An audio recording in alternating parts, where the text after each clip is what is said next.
नमस्कार, भारत भाग विधाता में आपका स्वागत है। मैं हूं आपके साथ रोहित सरदाना। आज सुबह सुबह एक हादसे ने पूरे देश को सन्न कर दिया। दिल्ली में एक सड़क हादसे में केंद्रीय मंत्री गोपीनाथ मुंडे की जान चली गई। इस देश में आम आदमी को लेकर पहले से ही माना जाता है कि उसकी हिफाजत का सवाल सरकारी नीतियों में सबसे आखिर में आता है। सड़क हादसों का आलम यह है कि घर से निकलने वाले आदमी की सुरक्षित वापसी की कोई गारंटी नहीं होती, और ऐसे में जबकि दिल्ली की सड़क देश के केंद्रीय मंत्री की जान ले ले तो भला किसकी जिंदगी सुरक्षित मानी जाए। इस बहस को आगे बढ़ाएंगे, आपसे तारुफ कराएंगे हमारे खास मेहमानों का, लेकिन उसके पहले एक रिपोर्ट।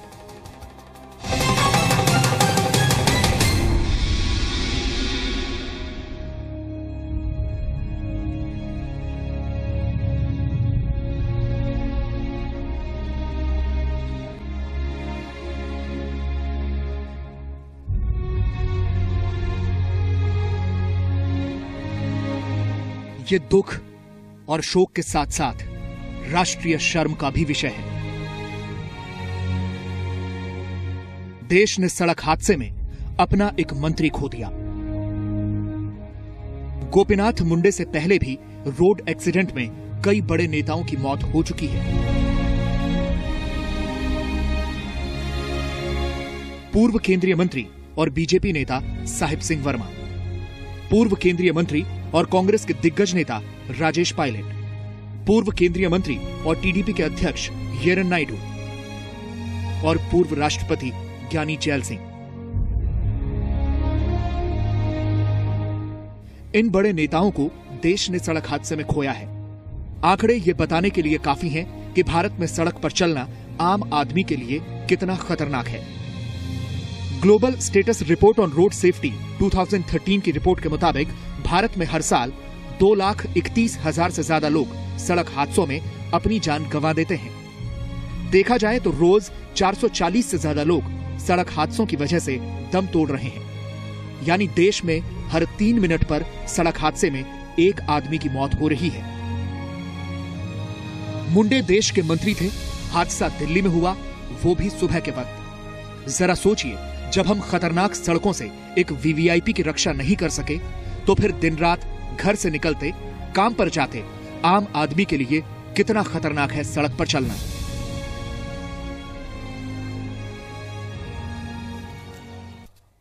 और हम आपको बता दें कि आज इस सवाल पर बात करने के लिए हमारे साथ 4 खास मेहमान मौजूद हैं। हमारे साथ एमवी कृष्णा राव हैं, पूर्व पुलिस कमिश्नर हैं हैदराबाद के। Krishna Rao central paramilitary force के डायरेक्टर जनरल रहे। 2002 से 2004 तक हैदराबाद के पुलिस कमिश्नर थे और Andhra Pradesh state road corporation से भी जुड़े रहे हैं। सर्विस के दौरान और अब रिटायरमेंट के बाद रोड सेफ्टी प्रोग्राम पर काम कर रहे हैं और साथ ही society for accident free environment के संरक्षक भी हैं। हमारे साथ सुनीता नारायण हैं, जो कि डायरेक्टर जनरल हैं centre for science and environment की। सुनीता नारायण को अक्सर आप सामाजिक मुद्दों पर पढ़ते सुनते हैं। सुनीता पर्यावरण पर प्रकाशित हो रही पत्रिका डाउन टू अर्थ की संपादक है, पद्मश्री और स्टॉकहोम वाटर प्राइज से सम्मानित हैं। और आज इस कार्यक्रम में सुनीता की भूमिका इसलिए बेहद अहम हो जाती है क्योंकि वो खुद अक्टूबर 2013 में दिल्ली में एक ऐसे सड़क हादसे का शिकार हो चुकी हैं। हमारे साथ मुकेश कुमार मीणा है, जो कि ज्वाइंट सीपी हैं न्यू दिल्ली रेंज के। 1999 माफ कीजिए, आईपीएस अधिकारी दिल्ली पुलिस में कई वरिष्ठ पदों पर काम कर चुके हैं मीणा साहब। और साथ ही साथ आपको यह भी बता दें कि आज वो हमें यह बताएंगे कि दिल्ली पुलिस असल में अपनी भूमिका को लेकर ट्रैफिक नियमों के लिए क्या सोचती है। और साथ ही Piyush Tiwari CEO save life foundation के हैं। सेव इंडिया फाउंडेशन सड़क हादसों में घायलों को सहायता पहुंचाता है। अपने एनजीओ के माध्यम से पुलिस और पब्लिक को वो रोड सेफ्टी की ट्रेनिंग दे रहे हैं और 3 साल में 2,500 से ज्यादा पुलिस कर्मियों को ट्रॉमा केयर स्किल के लिए वो ट्रेन कर चुके हैं। सबसे पहले मुकेश कुमार मीणा साहब, मुझे लगता है कि मौजूद होगा आपसे सवाल पूछना, क्योंकि आप खुद उन चीजों को जमीनी स्तर पर हैंडल करते हैं, उनसे 2-4 होते हैं। क्या वाकई आपको लगता है कि पुलिस जिम्मेदार होती है जो हादसे होते हैं उसके लिए? क्योंकि आपने देखा होगा सुबह से जब से ये हादसे की खबर आई, लगातार ये आरोप लगने लगे कि ट्रैफिक नियम अगर पालन नहीं होते तो उसकी बहुत हद तक जिम्मेदारी ट्रैफिक पुलिस कर्मियों की है। मैं आपको बताना चाहता हूं कि जो पुलिस है, पुलिस केवल असिस्ट करती है कि लोग ट्रैफिक नियमों का पालन करें।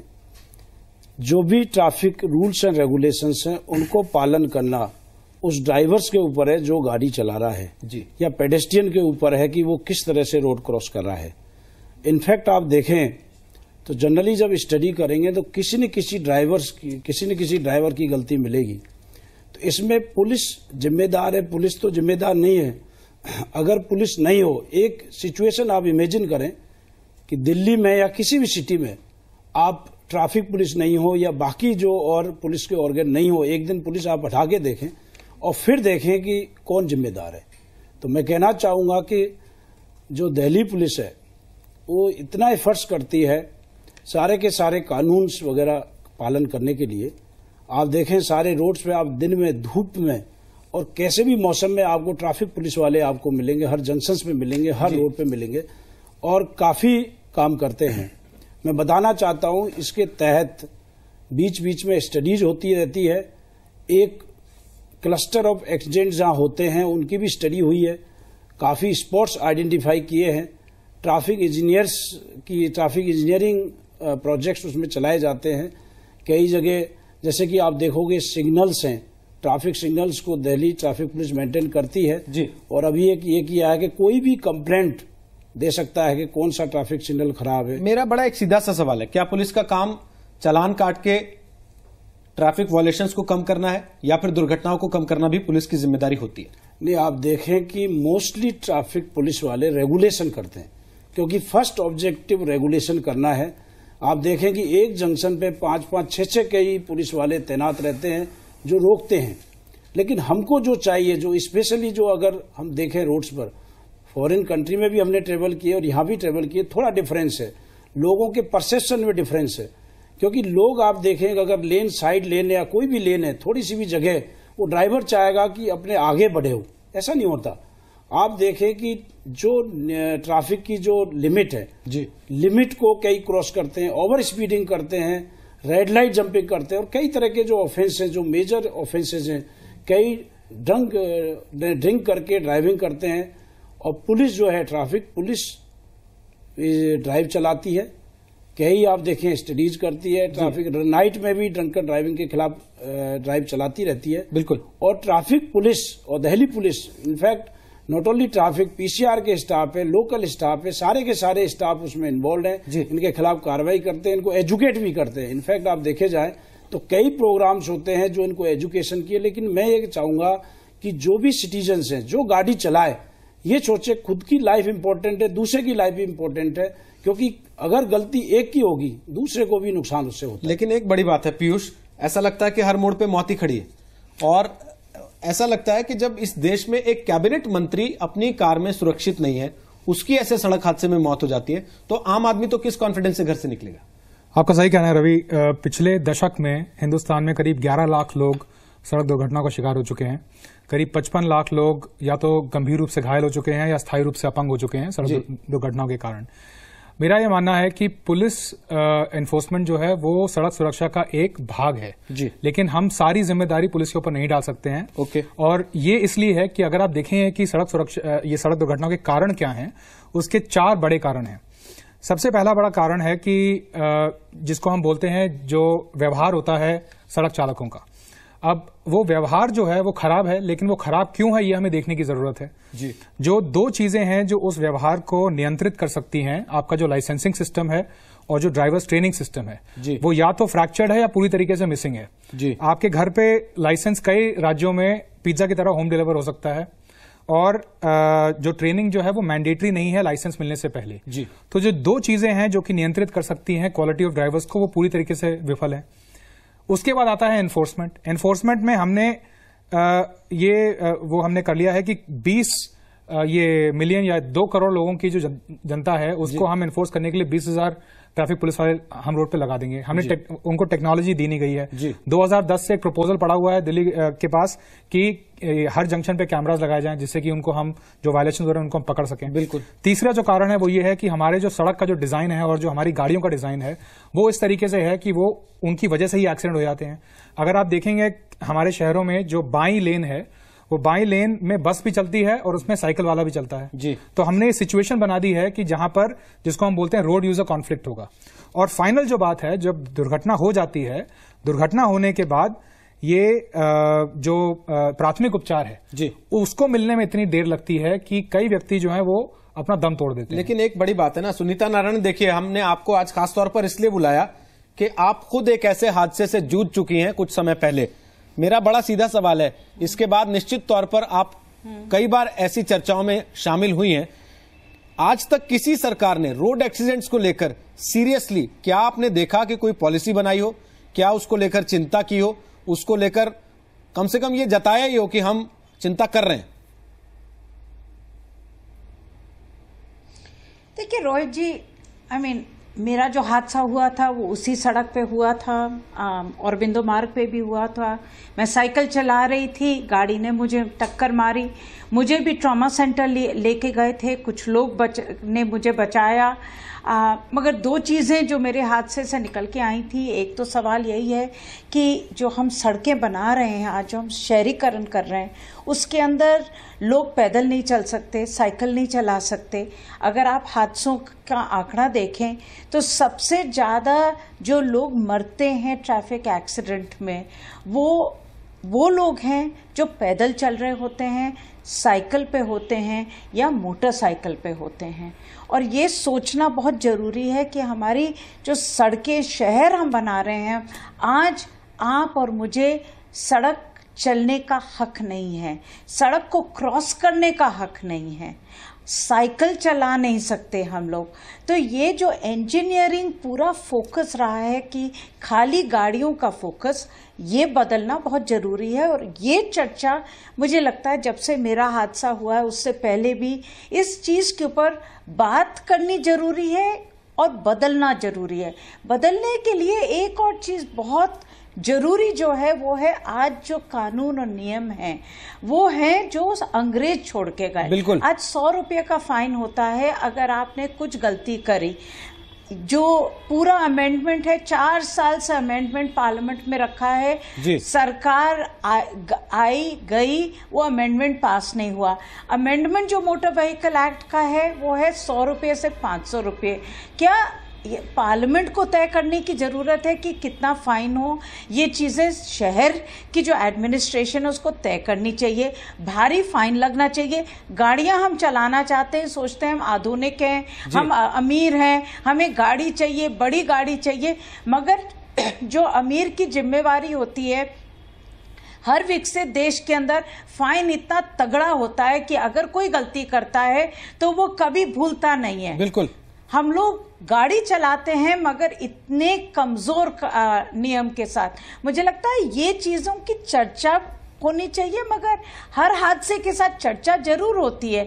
मेरे हादसे के बाद चर्चा हुई, इसके बाद चर्चा हो रही है, मगर जो काम है, जो अभी पीयूष जी ने कहा, मुझे लगता है वो काम उनका हमारा रहना चाहिए कि हम ये करके रहें ना। लेकिन एक बात देखिए तो सुनीता, मेरा बड़ा एक जो मुंडे एक मैं बड़ा बेसिक सा सवाल यहाँ लाना चाहता हूँ। मैं बड़ा एक बेसिक सा सवाल लाना चाहता हूँ। एमवी कृष्णा राव साहब, आप पुलिस से जुड़े रहे हैं और अब आप रोड सेफ्टी के लिए भी काम कर रहे हैं, और ये सवाल बड़े सीधे सीधे तौर पर फिर पुलिस से आकर जुड़ जाता है, और वो ये है कि जिस देश में आपको बिना ड्राइविंग टेस्ट दिए लाइसेंस मिल जाता हो, जहां आप कुछ पैसे देकर सारी सुविधा हासिल कर लेते हो, और आपको यह भी पता हो कि चालान या तो 100-500 रुपए का है और उतना भी शायद आपको देना ना पड़े, आप बिना पर्ची के देने को तैयार हो जाएं तो, या आप अपने रसूख का इस्तेमाल करके बच जाएंगे, वहां हम कैसे उम्मीद करें कि सुधार हो सकते हैं कुछ इस तरह के?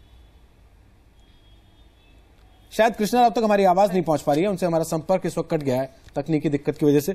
मीना जी, मैं आपसे ये सवाल पूछना चाहता हूं जो मैंने उनसे पूछा। जहां हमको टेस्ट देने जाना नहीं पड़ता, हमारे घर पे लाइसेंस आ जाता है बिना ड्राइविंग टेस्ट दिए, वहां 100 रुपए 500 रुपए के चालान, जबकि सब लोग अपने को रसूख वाला समझते हैं, उनसे हम कितने बदलाव की उम्मीद कर सकते हैं? ये जो परसेप्शन है, परसेप्शन बिल्कुल गलत है। आप देखें, सिस्टम्स की सरकार ने सेंट्रल लेवल पे मिनिस्ट्री है, उसके अलावा हर स्टेट में ट्रांसपोर्ट डिपार्टमेंट है और पुलिस डिपार्टमेंट है। लाइसेंस लेने जाओ, आप दिल्ली में लाइसेंस देने जाओ, दिल्ली का जो लाइसेंस सिस्टम है काफ़ी ट्रांसपेरेंट सिस्टम है।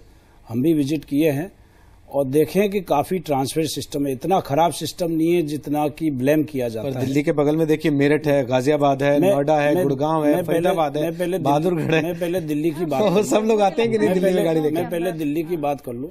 बिल्कुल। उसके बाद मैं ये बताना चाहूंगा कि सिस्टम एक अलग चीज होती है। सरकार ने एक सिस्टम एस्टेब्लिश किया, एटलीस्ट सरकार बहुत सीरियस है इस मामले में कि इस तरह के हादसे नहीं हो, सड़क हादसे कम से कम हो। मैं बताना चाहता हूं, दिल्ली पुलिस ने जो एफर्ट्स किए और सरकार ने जो एफर्ट्स किए हैं 2010 से लेकर अब तक, आप डाटा देखोगे दिल्ली पुलिस की साइट पे, तो जो फेटल एक्सीडेंट है, फैटेलिटीज कम हुई हैं। आप कंपेयर करोगे 31 मई तक के अगर डाटा देखोगे लास्ट ईयर 2013 के 2014 के, उसमें भी फेटल एक्सीडेंट जो डेथ हैं ड्यू टू एक्सीडेंट कम हुए हैं। ये कम इसीलिए हुए, कुछ न कुछ एफर्ट्स है और काफी एफर्ट्स है। मैं कहना चाहूंगा कि सिस्टम इतना खराब नहीं है जितना हम उसको ब्लेम करते हैं, बस सिस्टम सुधारने वाली बात है। हम तारीफ करते हैं आपकी, देखिए हम आपकी तारीफ करते हैं कि आप कम से कम, दिल्ली में ऐसा होता है कि आपको पुलिस में रोकता नहीं है अमूमन कोई, आप वेबसाइट पर देख सकते हैं आपकी गाड़ी के कितने चालान है या आपने कहां कोई ट्रैफिक रूल वॉयलेट किया था। लेकिन पीयूष, ये एक बड़ी अजीब सी स्थिति है कि हम इंतजार करते हैं कि अगर हमसे कुछ गलती हो भी गई है तो पुलिस हमारे घर पर आए, पर्ची देकर जाए, तब तो हम सोचेंगे चालान भरने की। दूसरे देशों में पुलिस की जिम्मेदारी नहीं होती, ये ऑफेंडर की जिम्मेदारी होती है कि वो जाए, अपना चालान भरे और उस जुर्म से निजात पाए। बिल्कुल, आपका सही कहना है। अभी जो जरूरत है हमारे देश को वो ये है, जैसा सुनीता जी ने कहा कि जो मोटर व्हीकल्स एक्ट जो है वो बहुत साल पहले बनाया गया था, वो आज के जमाने के लिए नहीं है, आज के जो स्पीड है, जो सड़कें, उसके लिए नहीं है। जो हमें जरूरत है इस देश को वो है कड़े सड़क सुरक्षा कानून की, जो कि सिर्फ मोटर वाहन चालकों को ही नहीं देखे, जो आपके वल्नरेबल रोड यूजर्स हैं, जो आपके जैसे कि ये पैदल यात्री हैं या साइकिल चालक हैं, उनका भी ध्यान रखे और उनको भी बचाए। लेकिन इसके साथ साथ एक ऐसा एनफोर्समेंट का भी एक तरीका डिफाइन करे जहां पर कुछ चीजें वहां पर जैसे कि मैंडेटरी हो, जैसे कि अगर आप उस रोड पर हैं जहां पर 70 किलोमीटर या उससे अधिक स्पीड आप पे गाड़ी चला सकते हैं, तो वहां पर स्पीड चेकिंग कैमरास मैंडेटरी होने चाहिए हर कुछ डिस्टेंस के बाद। ऐसे कई सजेशन हैं जो हमारे ये मीटिंग्स में निकले हैं, जो हमने 10 स्टेट्स के साथ मीटिंग की थी अभी मार्च और अप्रैल में, तो उसमें कई सजेशंस आए हैं। हम सरकार को ये सजेशंस दे रहे हैं कि ये इन पे काम करना जरूरी है। 2011 जनवरी में श्री एस सुंदर हैं, फॉर्मर सेक्रेटरी ऑफ ट्रांसपोर्ट, उन्होंने एक कड़ा कानून सरकार को सबमिट किया था, सरकार की ही कमेटी के वो चेयरमैन थे, लेकिन अनफॉर्चुनेटली वो कानून ये पार्लियामेंट में इंट्रोड्यूस ही नहीं हो पाया। लेकिन एक बड़ी बात है, देखिए एमबी कृष्णा राव साहब, 2001 में आखिरी बार रोड सेफ्टी लॉ अपडेट हुआ था, सिर्फ अपडेट हुआ था, और जब सांसदों के हितों के लिए बिल आते हैं संसद में तो कितनी हाय तौबा मचती है, ये आप और हम सब देखते हैं। क्या आपको लगता है कि राजनीतिक तौर पर भी हम असल में इस मामले में एक फेलियर हैं? सबसे पहले मेरे पहले जो पार्टिसिपेंट्स पॉइंट्स एक्सप्रेस किए हैं उससे मैं सहमत हूं जी, मगर द एम्फसिस सिर्फ एनफोर्समेंट पे नहीं देना चाहिए जी, एजुकेशन और बाकी एस्पेक्ट्स का भी देना चाहिए। अब ये दिस प्रॉब्लम इतना गंभीर है कि ये सिर्फ सरकार या पुलिस वालों के ऊपर नहीं छोड़ना है, ये पूरा सोसाइटी, एवरी सिटीजन इसमें लाइक ए स्टेक होल्डर हिस्सा लेना है, because all of us are affected. तो उसकी वजह से various types of road users, चाहे वो पादचारी हो या बाइसिकल वाले हैं या मोटरसाइकिल वाले हैं या कार वाले हैं या ट्रक वाले हैं, ये सब जो है they must consider that the other road user के लाइफ जितना उनका इंपॉर्टेंट है वो लोगों का भी उतना ही इंपॉर्टेंट है। तो ये कंसिडरेशन अब इंडियन माहौल में मिसिंग है। We have no consideration for the fellow road user. And secondly, safety is a matter of habit, not only on the roads मगर घर पे भी, whether you are in the kitchen और doing some work with electrical appliances ji.